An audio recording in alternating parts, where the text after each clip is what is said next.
இயக்குனர் சங்கர் இயக்கத்தில் ராம் சரண், கியாரா அத்வானி, சமுத்திரகன்னி, எஸ்.ஜே. சூர்யா உள்ளிட்ட பலர் நடிப்பில் பிரம்மாண்டமாக உருவாக்கியுள்ள கேம் சேஞ்சர் திரைப்படம் அடுத்த ஆண்டு பொங்கல் பண்டிகையை முன்னிட்டு வெளியாகிறது. ஜனவரி 10ஆம் தேதி கேம் சேஞ்சர் வெளியாகும் என அறிவிக்கப்பட்டுள்ளது. அஜித் குமாரின் விடாமுயற்சி, பாலா இயக்கத்தில் அருண் விஜய் நடித்துள்ள வணங்கான் உள்ளிட்ட படங்கள் 2025ஆம் ஆண்டு பொங்கல் போட்டியில் பங்கேற்க உள்ளன. சியான் விக்ரமின் வீர தீர சூரன், விஷ்ணுவர்தன் இயக்கத்தில் அதர்வா தம்பி, ஆகாஷ் முரளி, அதித்தி சங்கர் நடித்துள்ள நேசிப்பாயா உள்ளிட்ட படங்கள் குடியரசு தினத்தை முன்னிட்டு வெளியாகின்றன. இந்த ஆண்டு சங்கர் இயக்கத்தில் வெளியான இந்தியன் 2 திரைப்படம் மிகப்பெரிய தோல்வியை தழுவிய நிலையில் அந்த படத்திற்கு கிடைத்த நெகட்டிவ் விமர்சனங்கள் குறித்து மனம் திறந்து பேசியுள்ளார் சங்கர்.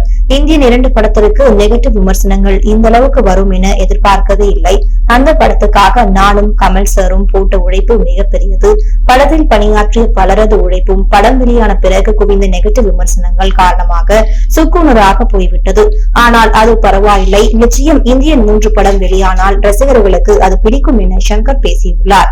இந்தியன் 3 திரைப்படத்தை நெட்ஃபிளிக்ஸ் OTT-யில் பொங்கலுக்கு வெளியிட போகிறது லைகா நிறுவனம் என வதந்தி ஒன்று தீயாக பரவி வந்த நிலையில் அதெல்லாம் கிடையவே கிடையாது. கண்டிப்பாக இந்தியன் 3 திரைப்படம் தியேட்டர்களில் தான் வெளியாகும் என்றும் சங்கர் தெரிவித்துள்ளார்.